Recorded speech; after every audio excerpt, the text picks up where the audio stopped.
ta gặp lại nhau, xin hãy xem nhau như xa lạ. Giữa muôn trùng hàng vạn nỗi đau không đến được đâu. Nước mắt lăn trôi tận vào sâu, theo gió mây anh đã rời đâu. Chỉ nơi đây một mình mỗi em âu sầu. Đi trước ta không thuộc về nhau, sao lúc xưa anh chẳng bước màu. Đến với nhau để rồi khổ đau ai trách được đâu. Thấy thôi em nay đành buông tay, theo gió mây anh bên người ấy. Người yêu ơi, ta đã xa mất nhau từ đây.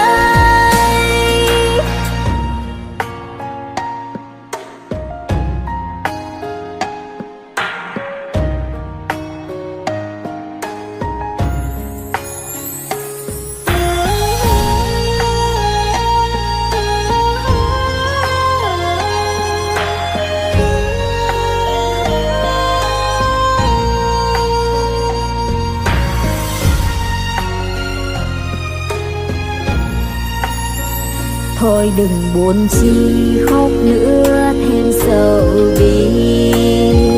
Thôi đừng buồn chi tiếc nuối thêm được gì. Tình mình đến đây là không còn chi nữa. Tình mình kết thúc xin đừng làm thêm đau. Nếu một ngày ta gặp lại nhau, xin hãy xem nhau như xa lạ. Giữa muôn trùng hàng vạn nỗi đau không đến được đâu. Nước mắt lăn trôi tận vào sâu, theo gió mây anh đã rời đâu. Chỉ nơi đây một mình mỗi em âu sầu. Đi trước ta không thuộc về nhau, sao lúc xưa anh chẳng bước màu. Đến với nhau để rồi khổ đau ai trách được đâu. Thấy thôi em nay đành buông tay, theo gió mây anh bên người ấy. Người yêu ơi, ta đã xa mất nhau từ đây. Ta không thuộc về nhau, sao lúc xưa em chẳng bước màu. Đến với nhau để rồi khổ đau ai trách được đâu. Thấy thôi em nay đành buông tay, theo gió mây anh bên người ấy. Người yêu ơi, ta đã xa mất nhau từ đây. Người yêu ơi, ta đã xa mất nhau từ đây.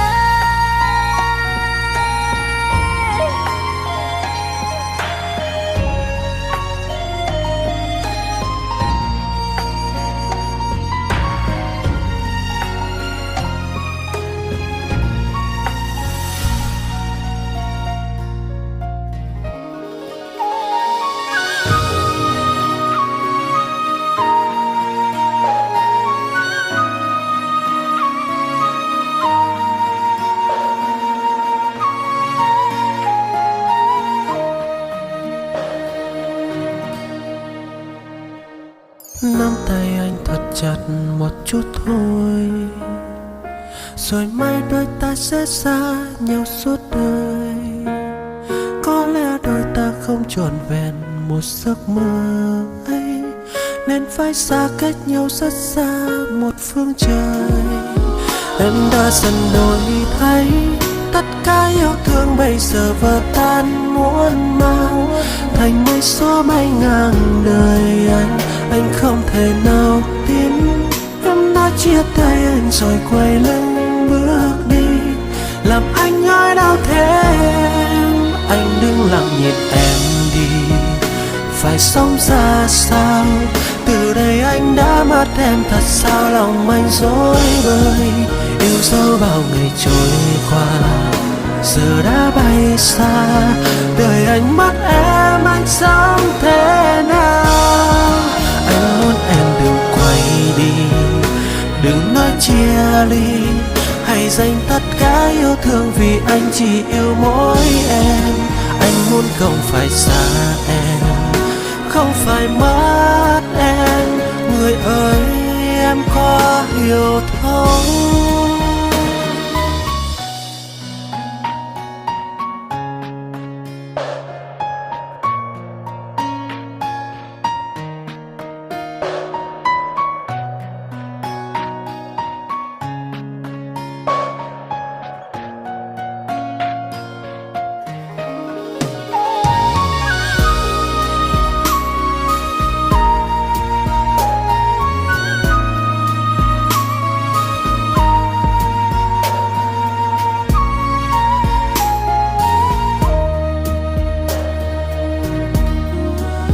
Em đã dần đổi thay, tất cả yêu thương bây giờ vỡ tan muôn màu thành mây gió bay ngang đời anh không thể nào tin. Em đã chia tay anh rồi quay lưng bước đi, làm anh ngỡ đau thêm. Anh đứng lặng nhìn em đi, phải sống ra sao? Từ đây anh đã mất em thật sao? Lòng anh rối bời, yêu dấu bao ngày trôi qua giờ đã bay xa. Đời anh mất em, anh sống thế nào? Anh muốn em đừng quay đi, đừng nói chia ly. Hãy dành tất cả yêu thương vì anh chỉ yêu mỗi em. Anh muốn không phải xa em, không phải mất em. Người ơi em có hiểu thấu. Em đã dần đổi, tất cả yêu thương bây giờ vỡ tan thành mây gió bay ngang đời.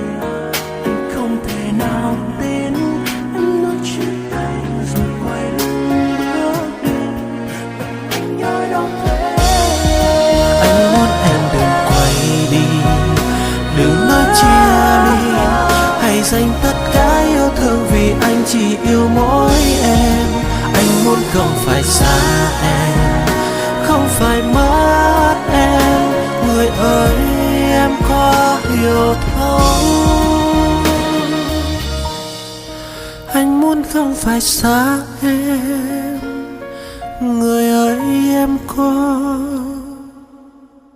hiểu thấu.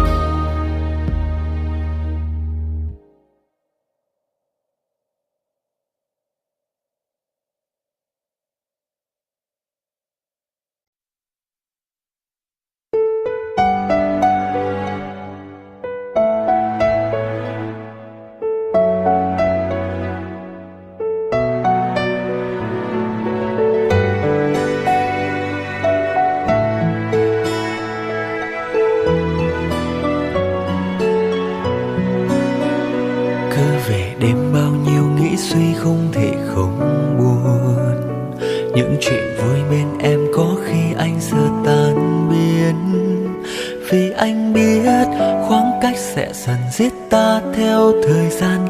Sợ mất em, đôi mắt lại u sâu. Biết làm sao khi anh đã yêu em nhiều như vậy.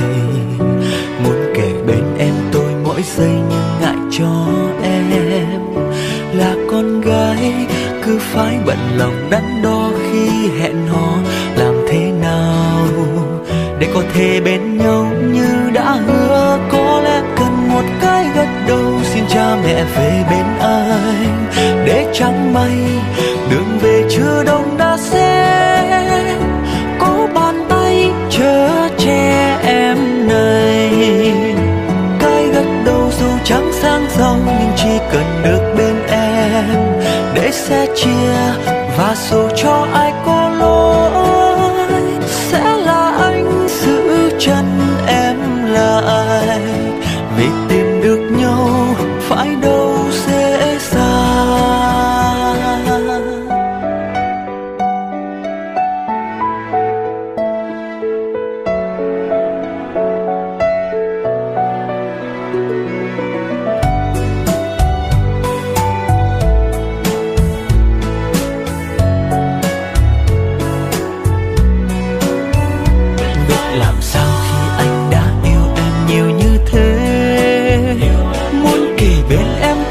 xây lại ngại cho em. Là con gái cứ phải bận lòng đắn đo khi hẹn hò, làm thế nào để có thể bên nhau như đã hứa. Cần một cái gật đầu xin cha mẹ về bên anh, để chẳng may đường về chưa đông đã sẽ có bàn tay chở che em này. Cái gật đầu dầu trắng sang giàu, nhưng chỉ cần được bên em để sẻ chia, và dù cho ai có lỗi sẽ là anh giữ chân em lại. Về tìm được nhau phải đâu dễ dàng, có lẽ cần một cái gật đầu xin cha mẹ về bên anh, để chẳng may đường về chưa đông đã xét có bàn tay chở che em này. Cái gật đầu dù chẳng sang giàu, nhưng chỉ cần được bên em để sẻ chia, và dù cho ai có lỗi sẽ là anh giữ chân em lại. Vì tìm được nhau phải đâu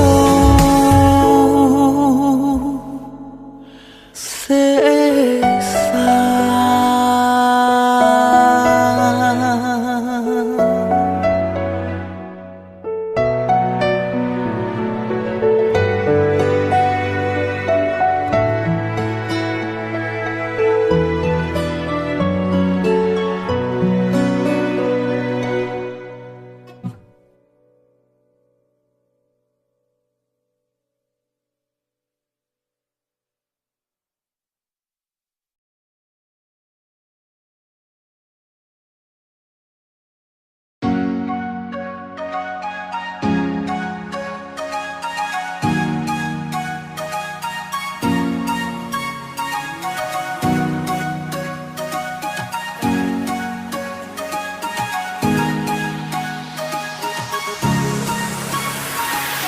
Giờ này vợ đang ngủ trưa, anh nhớ em chẳng câu chữ nào nói lên cho vừa. Một khúc hát du dương, vợ tuyệt vời nhất, với anh thật sự chẳng có ai sánh bằng. Hôm nay anh phải công tác xa, vợ hãy cứ yên tâm và cứ ngủ ngoan nhé. Có gió đông sang, vợ nhớ phải mặc ấm, chớ lo anh sẽ về sớm thôi vợ yêu. Nhớ nha vợ yêu, anh vốn yêu vợ rất nhiều. Cuộc đời này dẫu có những sóng gió cứ để anh lo.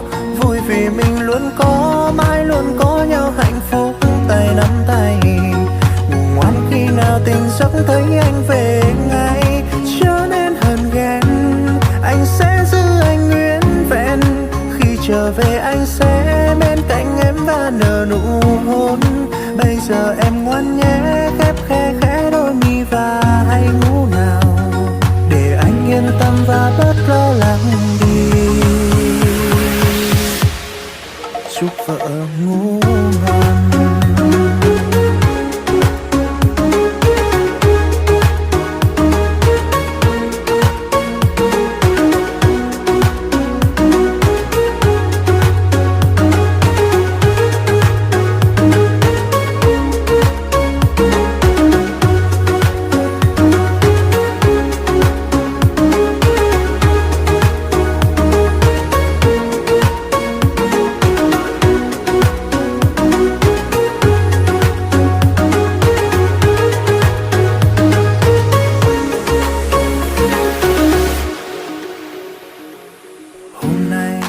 Phải công tác xa, vợ hãy cứ yên tâm và cứ ngủ ngoan nhé.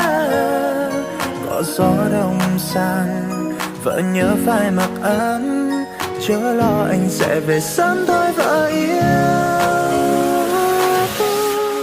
Nhớ nha vợ yêu, anh vốn yêu vợ rất nhiều. Cuộc đời này dẫu có những sóng gió cứ để anh lo.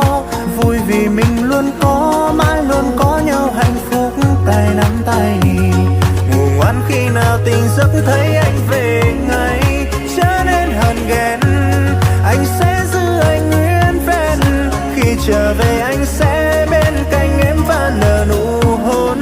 Bây giờ em ngoan nhé, khép khe khẽ đôi mi và hãy ngủ nào, để anh yên tâm và bớt lo lắng đi. Chúc vợ ngủ ngon.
Vợ yêu, anh vẫn yêu vợ rất nhiều.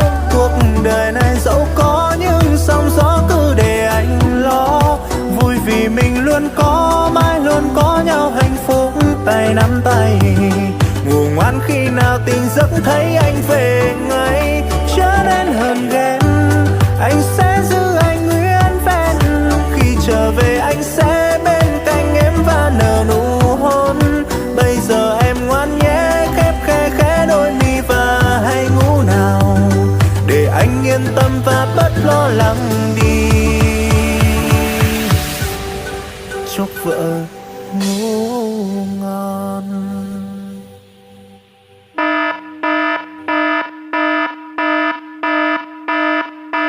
Đi đâu mà lồng rồi vậy? Mấy cái em anh tặng em.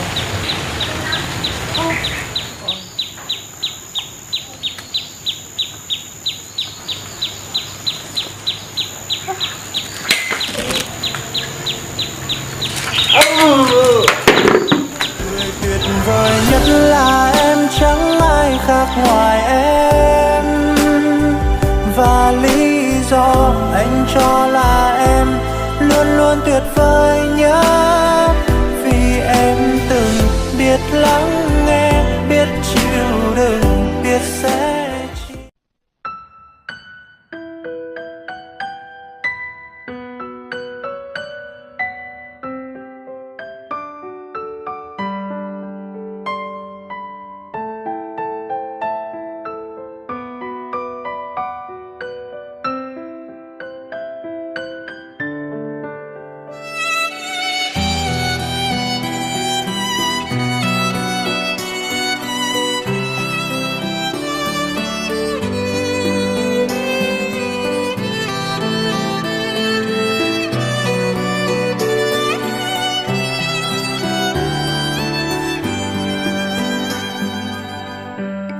em khóc luôn có anh ngồi làm tan trong em biết bao buồn đau. Đôi mi rưng rưng chìm vào lời nói của anh, chẳng biết em đã nín khóc lúc nào. Khi bên anh em thấy yên bình, và em chẳng biết đã yêu từ bao lâu. Mình đã đi quá xa, vì thời gian cho đôi ta chỉ là thời gian ngắn. Nụ hôn cuối dẫu có tiếc nuối, phải cố quay bước đi. Đoạn đường hai ta bước đi đã đến lúc dừng, vì em biết nếu có đi nữa chỉ khiến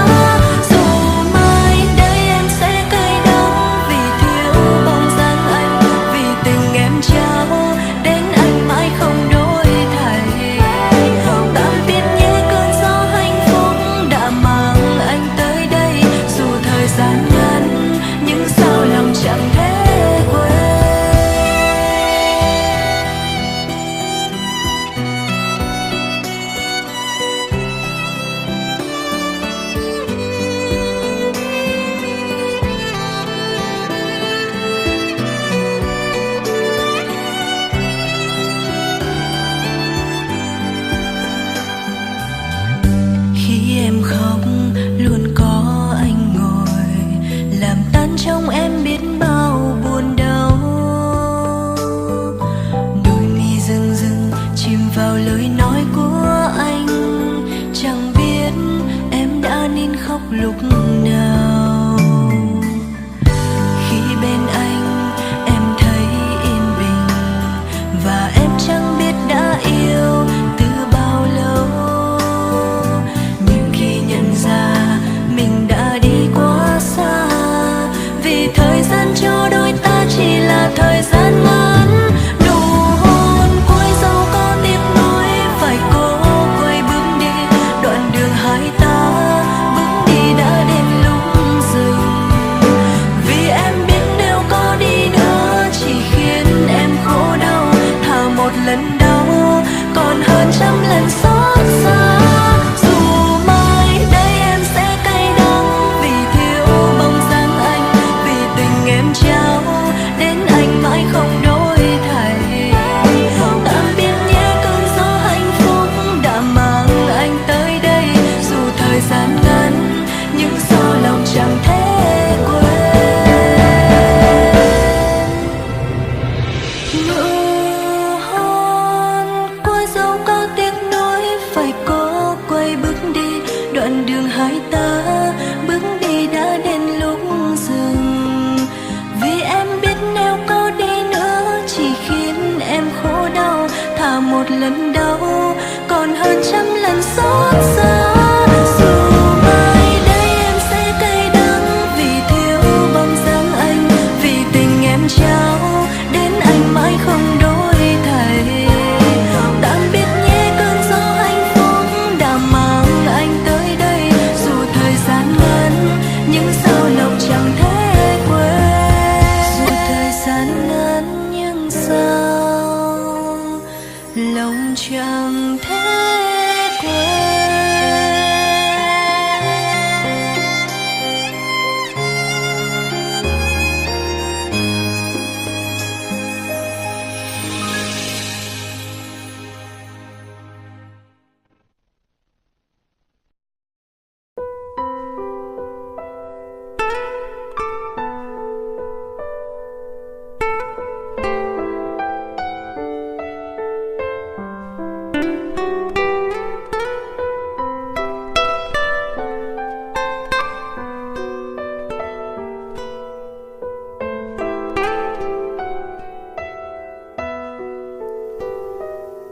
Chiều xuống lá thu rơi, một mai em thức dậy.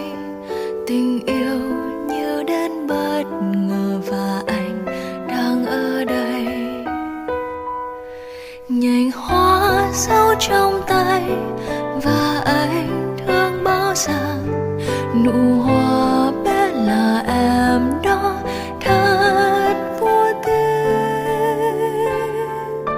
Lá vàng buông xuống, anh đang cùng em dạo bước. Bàn tay nắm chặt, em ước gì để cho thời gian ngừng trôi. Anh cười và nói hãy thật hồn nhiên nhớ cô bé gà có anh đây, đừng bâng khuâng.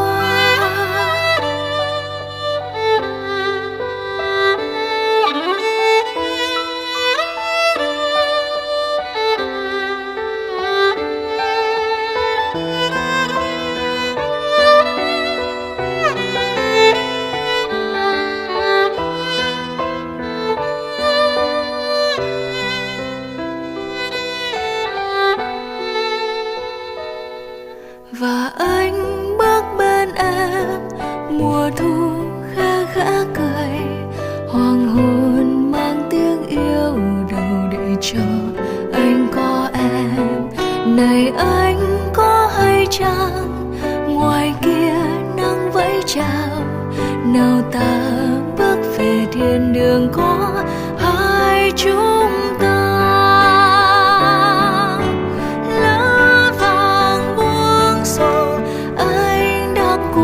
Dạo bước, bàn tay nắm chặt, em ước gì để cho thời gian ngừng trôi.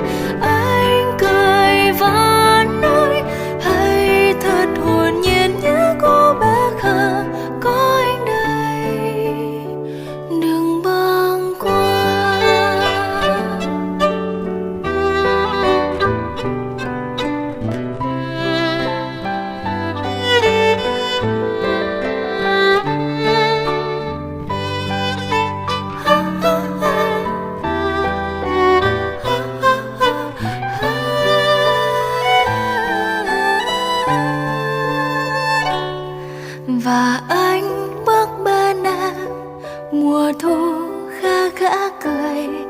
Hoàng hôn mang tiếng yêu đâu để cho anh có em. Này anh có hay chăng ngoài kia nắng vẫy chào, nào ta bước về thiên đường có hai chúng ta. Nào ta bước về thiên đường có hai chúng ta.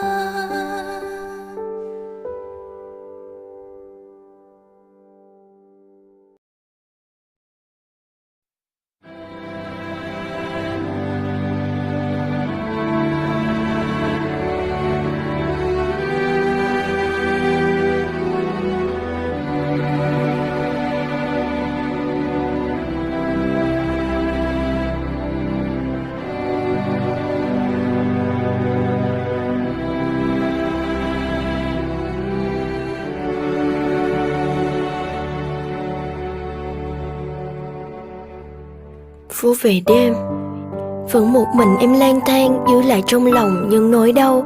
Vì ai em đang mang, có lẽ anh sẽ không biết và càng không bao giờ hiểu. Trái tim rạn nứt của người luôn bị phản bội bởi vì tình yêu. Em không mạnh mẽ như anh thấy và không yếu đuối như anh nghĩ. Em chỉ là em, một người ca hát hay đúng hơn là nghệ sĩ. Một người nghệ sĩ thật cô đơn, quá khứ dày vò trong đau đớn. Hãy để tình cảm này trong lặng câm có lẽ sẽ tốt hơn. Anh buồn vì họ, còn em buồn vì anh. Vòng xoay của tâm giác trên em nhận lấy nhiều thêm. Em muốn thấy nụ cười anh thay vào đó là nước mắt, không được giả tạo như lúc trước. Vì họ là thứ anh đánh mất. Em chỉ biết đứng sau những người theo đuổi anh. Vì em biết em không bằng họ. Sự thật không thể thay đổi. Cho dù em có cố làm gì nữa thì cũng không bằng họ, phải không? Khoảng cách từ đây cho tới đó không hề xa như anh thấy. Nhưng mà nếu chỉ là đơn phương thì xa là ở đây, nơi tim em vẫn gọi tên anh. Người em yêu hơn tất cả, không như định nghĩa trong bài hát của em từng gọi là yêu xa. Em vẫn gọi anh là gió, vì đặc biệt đến khó tả. Khi đi rồi thì mãi không về, muốn buộc gió cũng khó ha.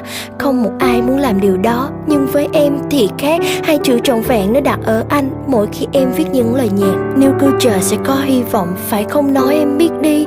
Đừng im lặng vì em khờ lắm, không hiểu những gì anh đang nghĩ. Nếu cứ chờ thì sẽ ngốc lắm, phải không hãy trách em đi. Trái tim ngu muội nó vẫn tự chủ không làm theo ý chí. Kẻ cô đơn gặp kẻ tổn thương, có duyên phận sao. Hai từ đó các anh và em chưa đặt lòng tin một lần nào. Cứ vui đùa ở bên người khác, mặc kệ em đau thế nào. Như một thói quen rồi anh à, đau thêm cũng chẳng sao. Người trẻ ở trong lòng em bây giờ một nỗi buồn rất lớn. Đâu phải là em chưa từng yêu thấu hiểu sự cô đơn, muốn quay về với biển xanh. Hét thật to cho anh biết em không chịu đựng được nữa rồi. Có lẽ nói lời tạm biệt nhưng trong lòng em không cam. Em vẫn chưa trả đủ, trả nụ cười, trả nước mắt bất chấp anh cho là em ngu. Ngu vì yêu, ngu vì ai, ngu vì anh là lần cuối. Để khi gặp nhau trên đường đời đừng quay mặt mà mỉm cười. Em không được khóc thêm vì ai, kể cả anh cũng không được. Những gì từng hứa với anh ngày xưa tất nhiên em làm được. Tin em đi, em ổn thôi khi ngày mai trời hạ gió. Đừng tìm em và gieo yêu thương, em không phải là người đó. Em thích làm người thứ ba hơn là một người thay thế, bắt em thay vị trí của họ. Thật sự em không thể.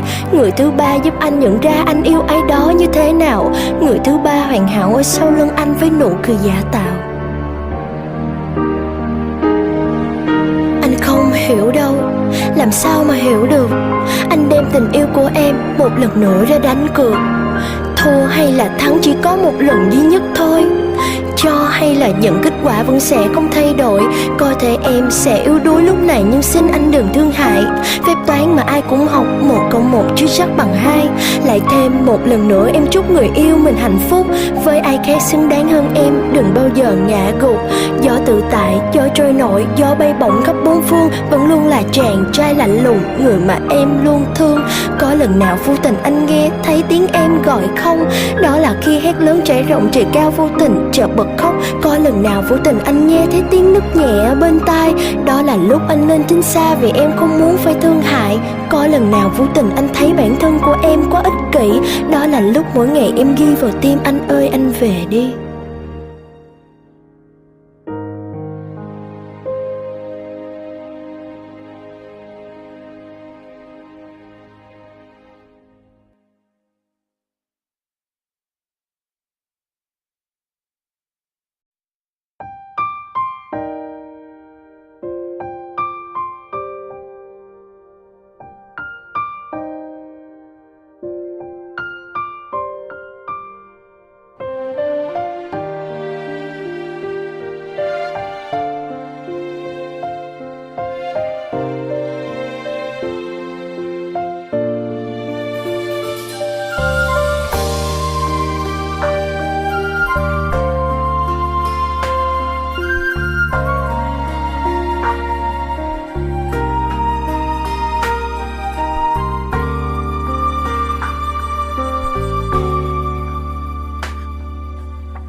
Rồi sáng hôm ấy thấy em chợt khóc, rồi vội vàng lau thật nhanh nước mắt. Vẫn biết ta đã sai khi gặp nhau, vì em đã có người yêu. Goodbye I'm fine, xin đừng bận tâm, đừng buồn vì những gì ta đã có. Anh biết sẽ vẫn quan tâm nhiều lắm, dù anh chẳng là ai. Nghẹn ngào giây phút ta chấp nhận sống không cần nhau, chẳng khác chi trái đất này làm sao tồn tại không có mặt trời.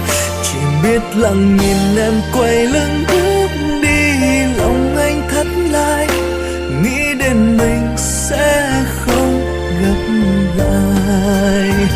Tình yêu đâu phải ai cũng may mắn tìm được nhau, chẳng giống như chúng ta tìm được nhau rồi lại hoang phí duyên trời.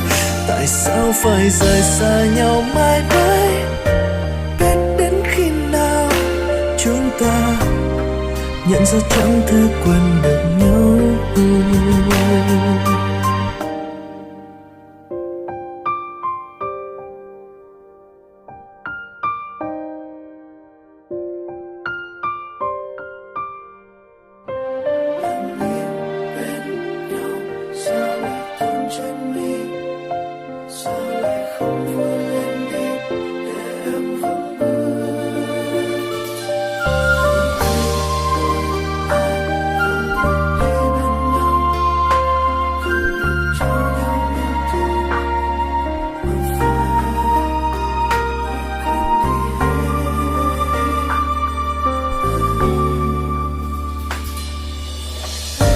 Có thật dối anh trong lời nói, nhưng làm sao dối được trong ánh mắt. Tình yêu thì không có sai hoặc đúng, chỉ cần trái tim rung động. Nghẹn ngào giây phút ta chấp nhận sống không cần nhau, chẳng khác chi trái đất này làm sao tồn tại không có mặt trời. Chỉ biết lặng nhìn em quay lưng bước đi, lòng anh thắt lại, nghĩ đến mình sẽ không gặp lại. Tình yêu đâu phải ai cũng may mắn tìm được nhau, chẳng giống như chúng ta tìm được nhau rồi lại hoang phí duyên trời. Tại sao phải rời xa nhau mãi mãi, biết đến khi nào chúng ta nhận ra chẳng thể quên được nhau. Nghẹn ngào giây phút ta chấp nhận sống không cần nhau, chẳng khác chi trái đất này làm sao tồn tại không có mặt trời. Chỉ biết lặng nhìn em quay lưng bước đi, lòng anh thắt lại, nghĩ đến mình sẽ không gặp lại.